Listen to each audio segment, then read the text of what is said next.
Hello, my name is Rivka. I'm a doctor of psychology, licensed clinical social worker, and published author with multiple behavioral health certifications. To learn more about me and my work, please visit my website at www.rivkaedery.com. This article, titled "The Power of Values in Healing Severe Childhood Trauma: 3 Creative Writing Exercises," aims to assist individuals in exploring their values through creative writing exercises. It is tailored to adult survivors of severe childhood abuse and anyone else interested in self-discovery and personal exploration. The activities provided are designed to encourage deeper exploration and help you overcome disconnection and avoidance.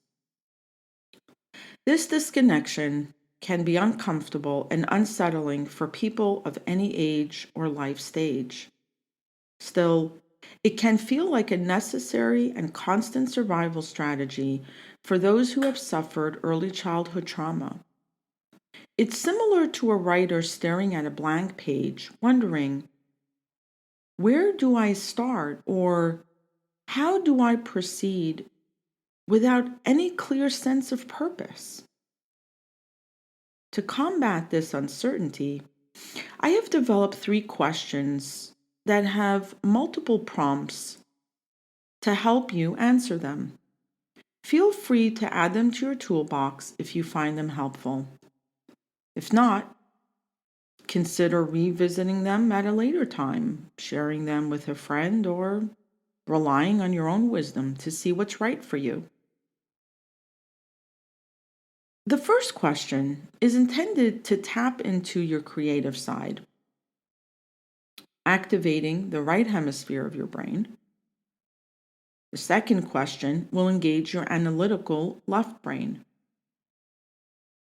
Finally, the third question will challenge you to utilize both sides of your brain harmoniously and synergistically. Let us begin. In preparation, explore these 3 writing prompts to stimulate your creative and logical faculties. When delving into your inner thoughts, engaging both sides of your brain nurtures enhanced internal collaboration, yielding more effective outcomes. Let's start with the creative side, the right brain activation. Imagine you're in a beautiful, serene garden. Close your eyes and visualize the vibrant colors, the scent of blooming flowers, and the gentle rustling of leaves. As you explore this garden, you stumble upon a hidden treasure chest. Please describe what you find inside and the emotions it evokes within you. Write a short story, a poem, or a song inspired by this discovery. Now let's look at an exercise to activate the analytical side, the left brain engagement. Think about a personal value that you hold dear. It could be something like honesty, compassion, or perseverance. Reflect on why this value is important to you and how it influences your actions and decisions. Please write an essay exploring the origins of this value in your life, any experiences that have enforced or reinforced its significance, and how it shapes your character today.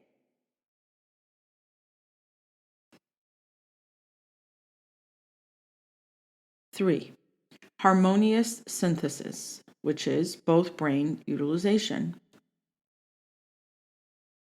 Imagine you're standing on a hill that overlooks a bustling city skyline. As you observe the vibrant cityscape, you notice a particular building that catches your attention. This building represents a cause or issue that you are passionate about. Use your creative and analytical skills. Create a persuasive speech or letter advocating for positive change regarding this cause. Incorporate logical arguments, emotional appeals, and innovative storytelling techniques to convey your message effectively. Now, let's examine the significance of your life, considering that a meaningful existence gives life its value. Question 1 has 4 prompts. Hopefully, these will help you delve into the question. And begin by imagining that you're standing before a large empty book representing your life. You are both the author and the reader of your story. Suppose you could retell your life story without negative influences and only the most exquisite, empathic love and wisdom. How would you choose to rewrite it? How would you choose to rewrite your life story? Let's start with the first prompt. Reflect on your childhood. Think about the people, places, experiences that have shaped who you are today. Consider key moments, influential figures, and any defining characteristics or traits that have played a significant role in your life story. Let's look at the second prompt. Identify your passions and interests. What activities or topics have always sparked your curiosity and enthusiasm? These include hobbies, academic subjects, social causes, or creative pursuits. Explore how these interests have evolved and how they contribute to your personal growth. Prompt number 3. Consider your goals and aspirations. What do you hope to achieve or experience in your lifetime? These goals can encompass various areas such as career, relationships, personal development, or travel. Reflect on how these aspirations motivate and drive you forward in your life's narrative. Prompt number 4. Reflect on significant relationships. Think about the people who have had a profound impact on your life, whether they are historical figures, family, friends, mentors, or even fictional characters. Explore the dynamics of these relationships, the lessons learned, and how they have shaped your identity.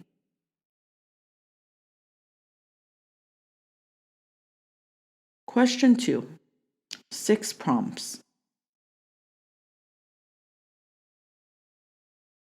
Who is responsible for narrating your life story?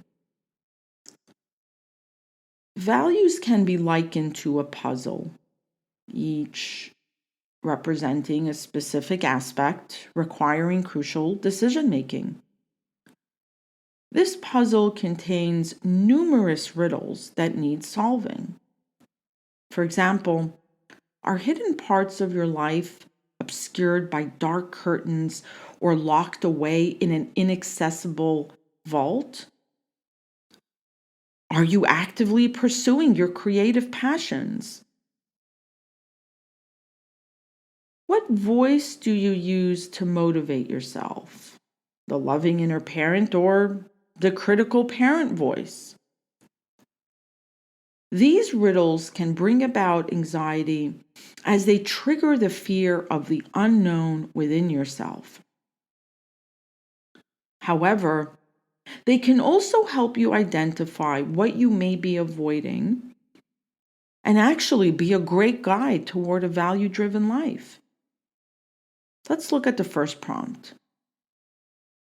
Reflect on your self-narrative. Consider who narrates your life story. Are you the author, or do external influences play a significant role? Reflect on how you perceive your agency and the power of societal expectations, cultural norms, or past experiences in shaping your self-narrative. When I say reflect on how you perceive your agency, the term self-agency refers to your autonomy. Do you feel independent? Do you make choices and live your life based on a sense of a core, stable sense of identity? So the word your agency is another way of saying that. Let's look at prompt number 2. Uncover hidden parts of your life. Explore whether aspects of your life remain obscured or inaccessible to you. Consider whether there are past traumas, unaddressed emotions, or unexplored passions that you've been avoiding. Identifying these hidden parts can be the first step towards healing, growth, living more authentically, and restoration. And we all need restoration and a little of each. Prompt number 3. Let's talk about creativity. This prompt is pursuing creative passions. Reflect on whether you actively pursue your creative powers. And everyone has creative powers. Consider, how do these passions align with your values and bring fulfillment to your life? If you have neglected or buried your creative side, consider ways to reconnect with it and integrate it into your daily life. Prompt number 4. Recognize your inner voice. Reflect on the inner voice that motivates you. Are you driven by a loving inner parent voice that is kind, compassionate, and supportive? Or are you inspired by a critical parent voice, which is harsh, judgmental, and self-critical? And we all have a little of both, or maybe a little more of one than the other. No matter what kind of inner voice is motivating you, you can become aware of the voice that dominates your self-talk because it can help you understand how it influences your actions and emotions. If you tend to have a critical inner voice, cultivating self-compassion and positive self-talk to motivate yourself in a healthier, more empowering way. Prompt number 5. Embrace uncertainty. Recognize that exploring these riddles and delving into your values may bring up anxiety and fear of the unknown. Embrace the delay as an opportunity for growth and self-discovery. And when I say self-discovery, I mean not through the lens of the childhood abuse or abusers, but who you really are. Remember, it's normal to feel discomfort when facing deep questions. And a lot of the time, that's because the abuser lives on inside of the victim long, long after they're gone. So facing these deep questions, while they can unlock a very different future, can bring normal discomfort. Still, through this exploration, you can uncover what truly matters to you and lead a more value-driven life. Prompt 6. Seek support. Seeking support involves engaging in conversations with trusted friends, family members, or professionals who can provide guidance and support as you navigate these riddles. Sometimes an outside perspective can shed light on aspects of yourself that you may not have considered before. And very often, adults that were shamed, neglected, or abused in childhood have a really hard time acknowledging and facing what is positive, what is gifted, and pursuing their gifts and creativity. So remember, self-exploration is a lifelong journey with no right or wrong answers, as long as your values lead. Be patient and kind to yourself as you embark on this process of understanding and growth. Allow yourself the time and space to reflect, explore, and make decisions that align with your values and aspirations. Question 3, 10 prompts. How do you typically handle your emotions and relationships with others? Even individuals who have achieved a great deal in life may still feel anxious when confronted with new or unresolved ties to the past. This can be called inner bait, where our mind becomes hooked. We can actively avoid these emotions associated with them, or we could go towards a life that we value. Recognizing your inner bait and mind hooks will empower you to embrace your values and strive towards a fulfilling life.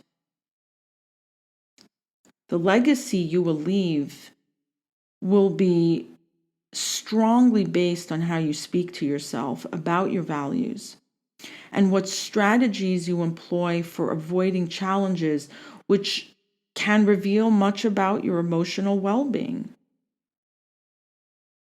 Imagine if your motivation, including your values and what you try to avoid, was a physical entity in front of you. Maybe you could think of it as a sweet little kitten or a puppy or your favorite animal, something that evokes tenderness, gentleness, and love inside you. Would you treat it with kindness and understanding to ease any stress it might cause? Conversely, ignoring, dismissing, or suppressing that internal voice may result in feelings of anxiety and avoidance. Our motivations are closely linked to our values,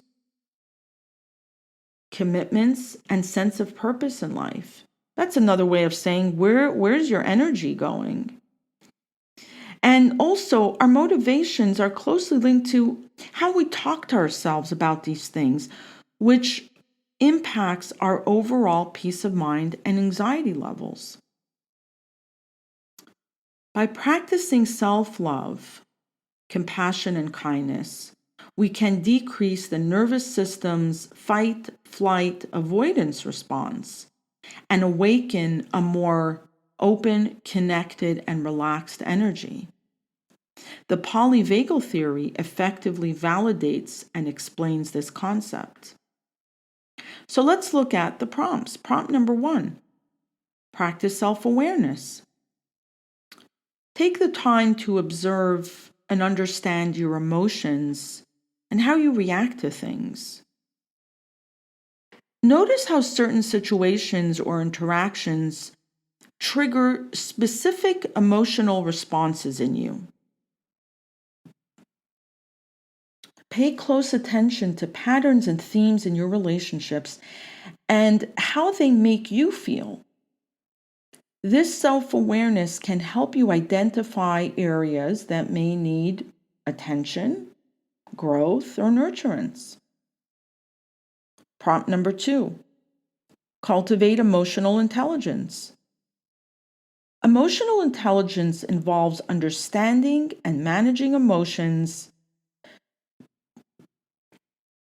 and most importantly, empathizing with others. Develop your emotional intelligence by actively listening to yourself, to parts of you, to others, understanding the perspectives of your inner parts and others, and expressing empathy and compassion for your vulnerabilities and, by extension, to others. This can enhance your inner relationship with your parts and with others as well. And overall, this will help you navigate conflicts more effectively. Prompt number 3, communication. Communicate openly and honestly. Effective communication is key to building and maintaining healthy relationships. Express your thoughts, feelings, and needs, your wants, your desires, your opinions, clearly and respectfully. Practice active listening and encourage open dialogue with others. Be willing to have difficult conversations and address unresolved issues impacting your relationships. A favorite saying of mine that comes from Al-Anon Family Groups, a wonderful 12-step fellowship for family and friends of alcoholics, it summarizes good communication so well. It goes like this: say what you mean what you say, but don't say it mean. Let's look at prompt number 4, set boundaries. Boundaries are essential for maintaining healthy relationships. Identify and communicate your boundaries to others and respect the boundaries of others as well. Clear boundaries can prevent miscommunications and conflicts while also promoting mutual respect and well-being. Practice self-care. Maintaining well-being is crucial for managing emotions and relationships. Prioritize self-care activities that nourish your mind, body, and soul.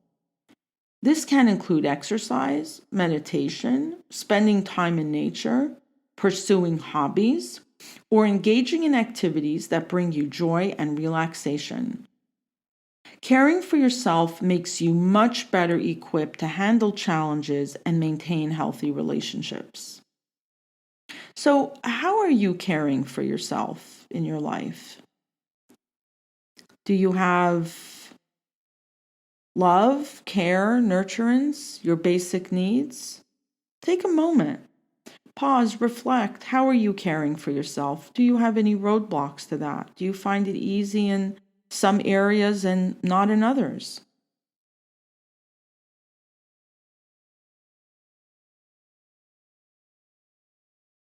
Prompt number 6, seek support. Don't hesitate to seek help when you need it. Talk to friends that you trust, family members, or therapists about your emotions and relationship challenges. They can offer different perspectives, guidance, and emotional support. Sometimes having an outside perspective can help you gain clarity and find effective solutions. Maybe solutions you would have never come up on your own. Prompt number 7, practice self-reflection.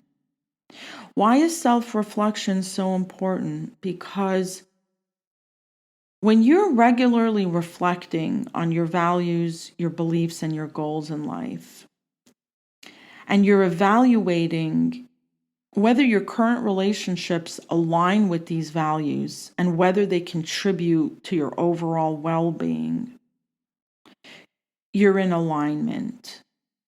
You're practicing a deeper form of self-care.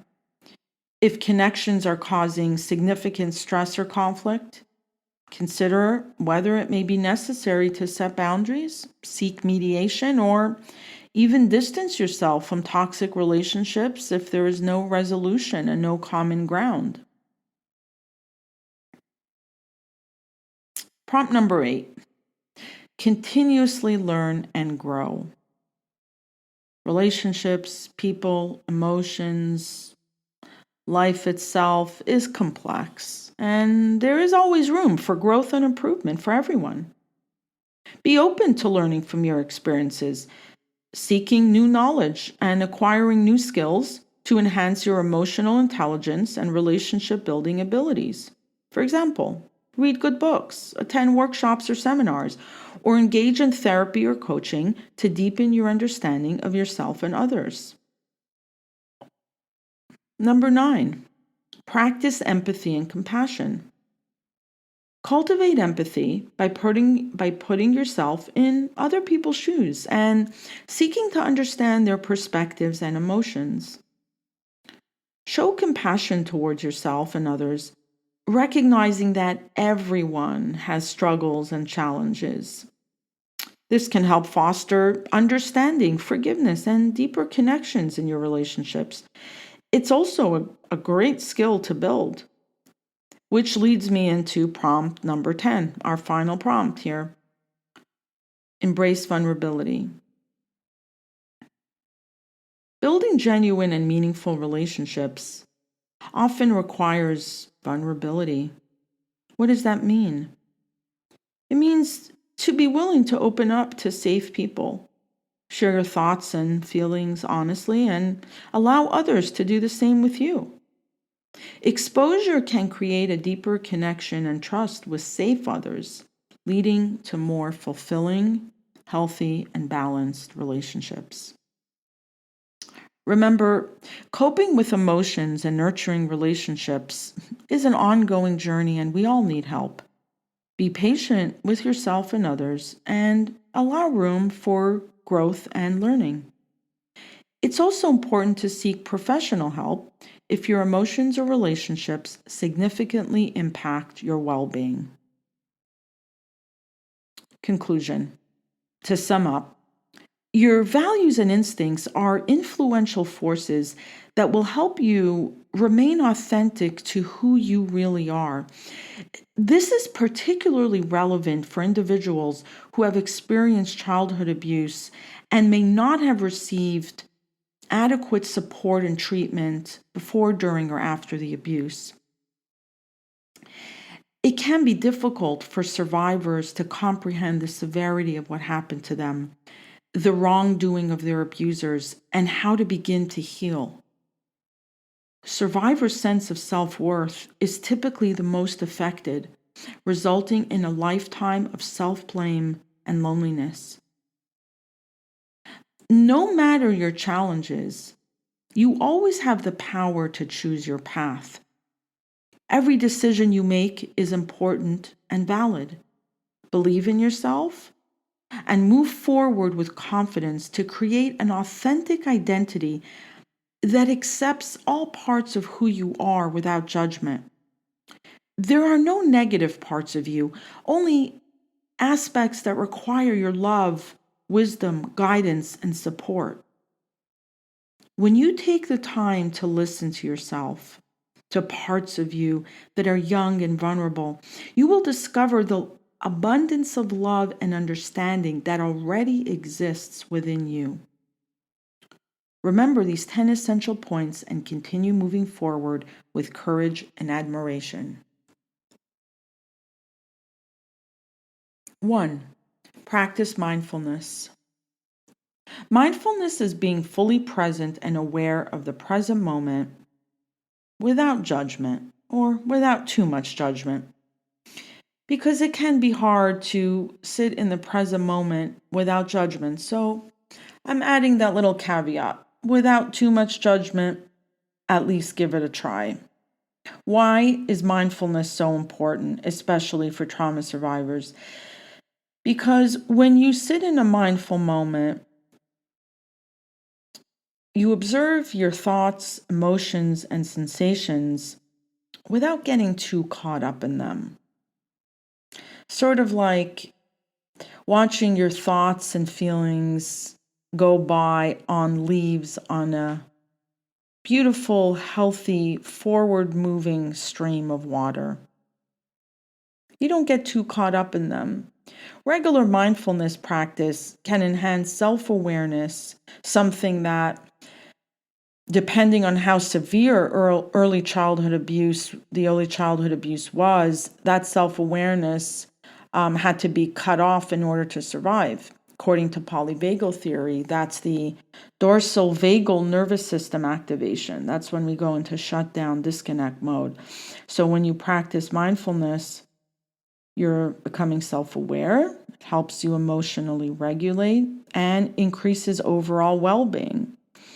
Regular mindfulness is very important for trauma survivors regarding emotional regulation, because with trauma, it creates this constant either hypoactive or hyperactive, very little time in the window of tolerance or window of flexibility.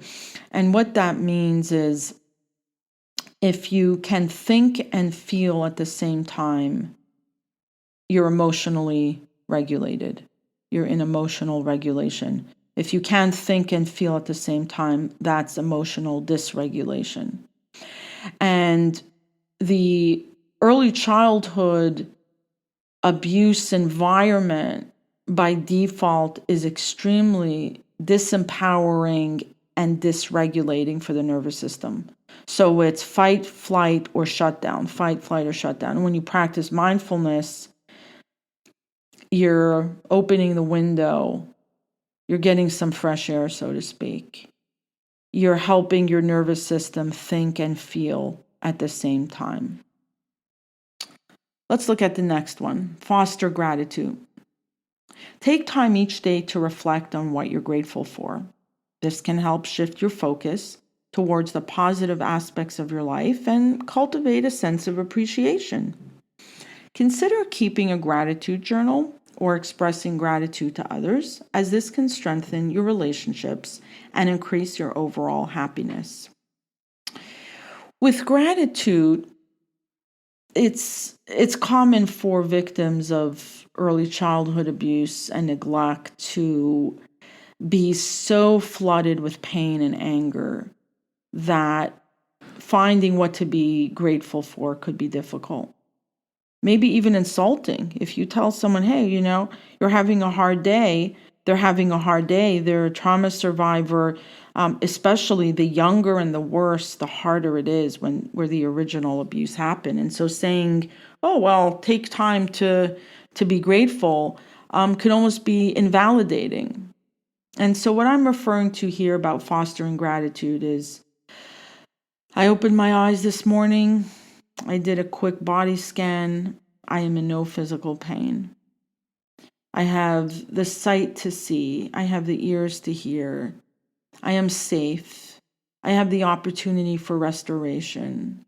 There is beautiful green outside my window. Any little thing is real and genuine. And gratitude doesn't have to be massive things. It's what's in front of you right now. What do you really, really feel grateful for? Not what you think you should say or what other people think you should say or told you to be grateful for. Let's look at number 3, build a support network. Surround yourself with supportive and positive people who uplift and inspire you. Cultivate relationships with individuals who share your values and encourage your personal growth. A strong network can provide emotional support, guidance, and accountability in navigating your life's challenges. So with building a support network, there are different ways to do this. You could seek local resources in your community. You can do an online search. You can talk to other people, or you can base it on hobbies, things you enjoy, admire, and respect, and build a support network that way. 4, embrace self-compassion. Treat yourself with kindness and compassion, especially during difficult times. Acknowledge that everyone makes mistakes and experiences setbacks.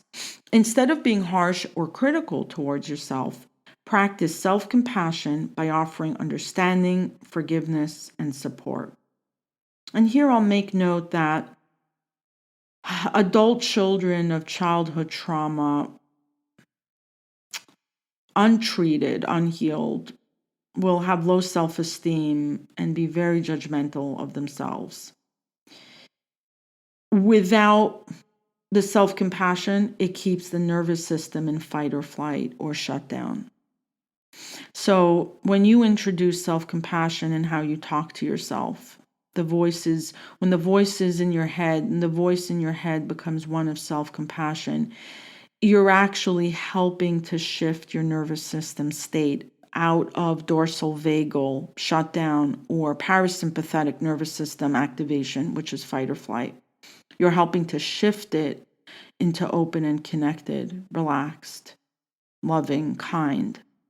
So when you hear terms like compassion and mindfulness, we're not just throwing out these words that are commonplace in society and online. And think of what the impact on your nervous system, and how the impact, meaning it could shift you to a state that's open and connected. Let's look at prompt number 5, or tip number 5.